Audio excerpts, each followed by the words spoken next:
Hello everyone, जय हिंद साथियों। आप सभी का स्वागत है। तो साथियों, हमारी टॉप 10 सीरीज का पार्ट नंबर 11 है। पहले हम लोग 10 पार्ट देख चुके हैं। अगर जो लोग भी नए हैं या जिन लोगों ने नहीं देखे तो बाकी पार्ट जरूर देखिएगा, ठीक है।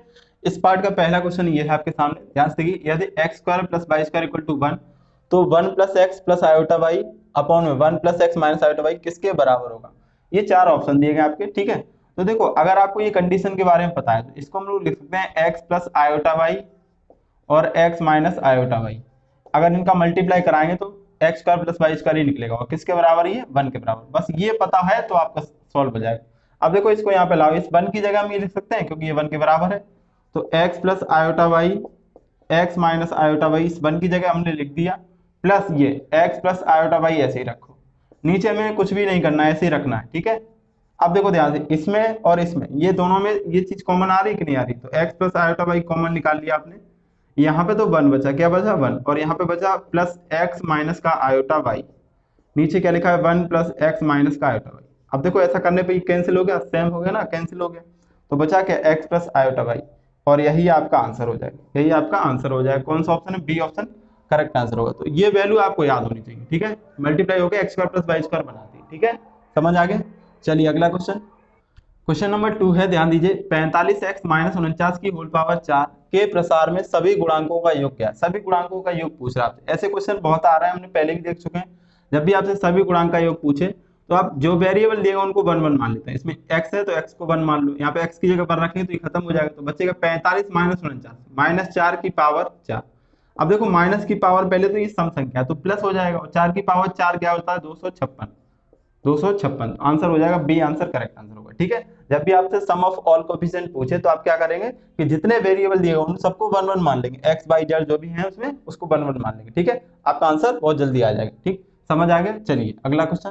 क्वेश्चन नंबर 3 है, देखो ध्यान से। 1 plus 2 iota upon 1 minus iota का होल स्क्वायर का मापांक पूछ रहा है, इसका मापांक पूछ रहा है, ठीक है। तो देखो, आपको ये वैल्यू डायरेक्ट याद होनी चाहिए। 1 माइनस आयोटा का स्क्वायर माइनस 2 आयोटा होता है, और 1 प्लस आयोटा का होल स्क्वायर तो 1 प्लस आयोटा का होल स्क्वायर 2 आयोटा होता है, ठीक है। याद है तो ठीक है, नहीं याद है तो आप होल स्क्वायर करके भी सॉल्व कर सकते हो। तो देखो, पहले इसका स्क्वायर करके कर लेना। 1 प्लस 2 आयोटा अपॉन 1 माइनस, यहाँ पे होल स्क्वायर खोले तो 1 प्लस आयोटा स्क्वायर और माइनस 2 आयोटा, ठीक है। तो ये देखो, आयोटा स्क्वायर जो है वो -1 होता है, ये +1 कैंसिल हो जाएगा। ये माइनस बाहर आते ही प्लस बना देगा, तो ऊपर 1 प्लस 2 आयोटा और नीचे 1 प्लस 2 आयोटा कैंसिल हो जाएगा। तो आंसर क्या आ जाएगा, 1। आपका आंसर हो जाएगा डी आंसर करेक्ट आंसर, ठीक है। ये आंसर हो जाएगा। अगर आपको वैल्यू आती है तो -2 आयोटा होती है, इसका मान डायरेक्ट रखते हैं, यहाँ पे +2 आयोटा बन जाता, कैंसिल हो जाता, तो भी क्या हो जाता, 1, ठीक है। याद है तो जल्दी हो जाएगा, बाकी आप कर लोगे तो ऐसे भी आ जाएगा, ठीक है। आंसर हो जाएगा D option right answer. Okay, समझ आ गया। चलिए अगला क्वेश्चन देखेंगे। तो साथियों, क्वेश्चन नंबर 4 है, ध्यान से देखिए। यदि ये लिखा है, देखो इसको पढ़ते क्या है, NC12 क्या पढ़ते हैं, NC12 NC8। तो आपको निकालना है 22C n का मान निकालना है। तो आपको क्या दिया है, NC12 दिया है और NC8 के बराबर है ये। तो आपसे पूछ रहा है 22CN का मान, क्या पूछ रहा है, 22CN का मान पूछ रहा है, ठीक है। तो देखो, यहां से पहले तो n निकाल लो। अगर ये दोनों बराबर है तो इन दोनों का सम ही तो n के बराबर होता है, तो n बराबर हो जाएगा 12 + 8 20। अब 20 हो गया तो n यहाँ पे रख दो बस। तो 22C 20 हो जाएगा। 22C 20 को क्या लिख सकते हैं, 22C 2 लिख सकते हैं, इससे इसको घटा के लिख सकते हैं। अब 22 के कितने फैक्टर करने हैं, 2, तो 22 और गुणे में 21 कितना हो जाएगा, 21/2। तो 2 से ही 11 बार कट जाएगा। अब 11 का मल्टीप्लाई कराना, 11 क्या कराना, मल्टीप्लाई। तो मल्टीप्लाई कराएंगे तो 11 एकम 11, 11 दूनी 22 और 1 23, 231 हो जाएगा आपका। 231 दिया, हाँ। आंसर हो जाएगा बी ऑप्शन करेक्ट आंसर होगा, ठीक है। समझ आ गया। ये नोटेशन होता है, केवल इसको ध्यान से समझ लीजिए। NC12 इसको ऐसे पढ़ते हैं, NC12, ठीक है। समझ आ गया। चलिए अगला क्वेश्चन देखेंगे। तो क्वेश्चन नंबर 5 है, ध्यान दीजिए। -1 to 1 लिमिट दी गई है, x mod x dx। इसका इंटीग्रेशन बताना आपको, ठीक है। इसकी वैल्यू क्या होगी। तो देखो, जब भी आपसे क्या कहा जाए कि -a से लिमिट दी जाए और यहाँ पे ऑड फंक्शन मिल जाए, क्या मिल जाए, ऑड फंक्शन, तो उसका इंटीग्रेशन डायरेक्ट याद कर लो, क्या होता है, 0, ठीक है। तो ये देखो, x mod x ये कैसा फंक्शन बन गया, ये ऑड फंक्शन है, क्या है, ऑड फंक्शन। और लिमिट क्या, -1 to 1, तो इसका आंसर डायरेक्ट क्या होगा, 0, ठीक। अब इवन और ऑड फंक्शन अगर आपको नहीं पता है तो आप कमेंट कीजिए, मैं उस पर अलग से वीडियो बना दूंगा, ठीक है। कौन कौन से फंक्शन ऑड होते हैं तो आप देख के ही उनको कर सकते हो, ठीक। चलिए अगला क्वेश्चन देखेंगे। क्वेश्चन नंबर 6, ध्यान से देखिए। Integration 2x + 5 upon x² + 5x + 9 dx। इसका इंटीग्रेशन बताना आपको। तो देखो, इसका एक शॉर्टकट भी समझ लो, इसकी ट्रिक्स भी बनती है, वो नोट्स आपको याद करना है, ठीक है, लिख लेना एक जगह। जब भी आपको इंटीग्रेशन करना हो कि आपको ऊपर जो फंक्शन दिया हो और नीचे जो फंक्शन दिया हो, नीचे वाले फंक्शन का ऊपर अवकलन हो, f(x) का अवकलन f' ऊपर दिया हो, तो इसका आंसर डायरेक्ट याद कर लो, log और जो एफ एक्स जो फंक्शन है जिसका अवकलन दिया है वो फंक्शन लॉग एफ एक्स, ठीक है। समझ लेना, यहाँ लिखा है, दिख नहीं रहा हो तो समझ लेना, हमने बोल दिया। नीचे वाला लिख देते हैं लॉग के साथ में, क्या लिखते हैं नीचे वाला, ठीक। अब यहाँ पे देखो जरा, इसका देखो ऊपर अवकलन दिया गया एक्स स्क्वायर का 2x 5x का 5, लॉग कांस्टेंट है उसका 0 हो जाएगा, उससे कोई मतलब नहीं। तो इसका ऊपर अवकलन दिया तो आंसर क्या हो जाता है लॉग, और जो नीचे फंक्शन जिसका अवकलन दिया एक्स स्क्वायर प्लस 5x और प्लस 9 प्लस सी, तो आपको जोड़ना ही जोड़ना, ये आपका आंसर हो जाएगा, ठीक है। आंसर हो जाएगा ए ऑप्शन राइट आंसर, ठीक। समझ आ गया। चलिए अगला क्वेश्चन देखेंगे। ध्यान दीजिए क्वेश्चन नंबर 7 है आपका, लिमिट x टेंड्स टू 0 5 की power x minus 1 upon x, ठीक है। इसका आपको क्या करना है, लिमिट बताना है क्या होगा। आंसर में देखो ये ऑप्शन दिए गए, तो आप देखो ये a की पावर x की तरह लिखा, तो जब भी a की पावर x दिख जाए तो उसको क्या पढ़ोगे आप, 1 प्लस x लॉग a, ठीक। ये आपको डायरेक्ट इतना ही पढ़ना है, पूरा मैक्लॉरिन सीरीज खोलने की जरूरत नहीं है, बस a की x देखे तो उसको 1 प्लस x लॉग a बोल दोगे। यहाँ पे 5 की पावर x लिखा तो इसको बोल सकते हैं 1 प्लस x लॉग 5 और माइनस का 1, ठीक।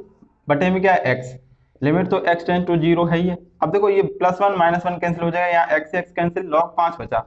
अब इसमें x तो है नहीं तो लिमिट लगाने की कोई जरूरत नहीं। अब log 5, अब देखो बेस में कुछ नहीं होता है तो e होता है, तो आंसर हो जाएगा आपका ए ऑप्शन करेक्ट आंसर होगा, ठीक है। उम्मीद है आ गया होगा। चलिए अगला क्वेश्चन देखेंगे। क्वेश्चन नंबर 8 है, ध्यान दीजिए, आपको डिटरमिनेंट दिया है x plus a b c a x plus b c a b x plus c बराबर 0, तो x का मान क्या होगा, x किसके बराबर होगा ये बताना है।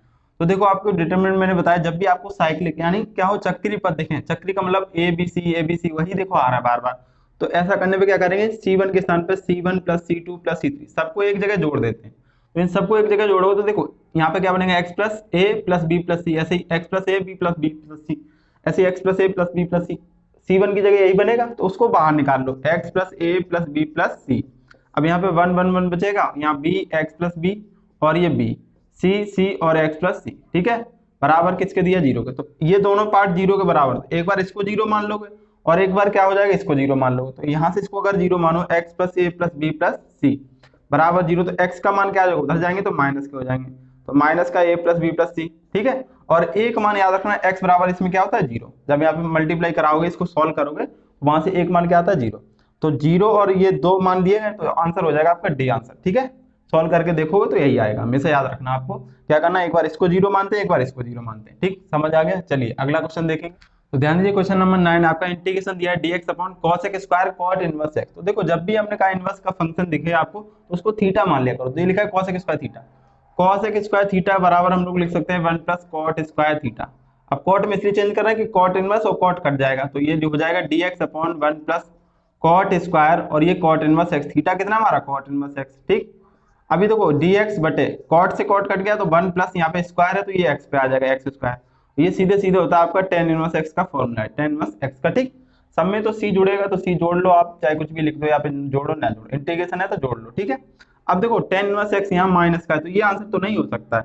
अब देखो tan को sin cos में कुछ लिख सकते हैं, तो sin में इसको हाँ लिख सकते हैं, क्या, sin इनवर्स x बटे में 1 प्लस एक्स स्क्वायर, यानी आंसर क्या हो जाएगा ए ऑप्शन। तो ये भी वैल्यू याद होनी चाहिए आपको, इसको कन्वर्ट करना आना चाहिए, ठीक है। तो answer A option right answer हो जाएगा, ठीक। समझ आ गया। चलिए अगला क्वेश्चन। तो क्वेश्चन नंबर 10 है, ध्यान से देखिए, आपको दिया है number of A minus B will be, कह रहा है number of A minus B, तो ये डायरेक्ट फॉर्मूला ये आपको याद होना चाहिए, क्या होता है यहाँ पे ध्यान समझिए, number of A minus B. तो देखो यहाँ पे ए पहले तो number of A minus number of A intersection B, ये फॉर्मूला होता है, ठीक है, ये याद है तो ठीक है। अगर ये मान लो बी पहले होता है नंबर ऑफ बी माइनस ए, तो ये क्या हो जाता है, नंबर ऑफ बी पहले होता है, यहाँ पे क्या होता है बी पहले आता minus number of A intersection B लिखो या बी इंटरसेक्शन ए, यहाँ पे तो बात वही हो जाएगी, ठीक है, लेकिन ये पहले लिखना पड़ेगा, समझ रहे। तो यहाँ पे ए पहले तो ए वाला पहले होना चाहिए, तो ये है ए ऑप्शन आपका राइट आंसर हो जाएगा, ठीक। समझना है ना, समझ में आ गया कि नहीं आ गया, उम्मीद है अच्छे से समझ में आ गए होंगे सारे आज के क्वेश्चन। तो आज की सीरीज बच्चों यहीं पे कंप्लीट होती है हम लोग की। अगर समझ में आए तो वीडियो को लाइक शेयर जरूर करना, ठीक है, और सारी सीरीज जो भी पिछले वाली अपने अगर नहीं देखी है तो वो भी देख लीजिए, ठीक है। मिलते हैं नेक्स्ट वीडियो में, इस वीडियो को यहीं तक रखते हैं, थैंक यू, जय हिंद।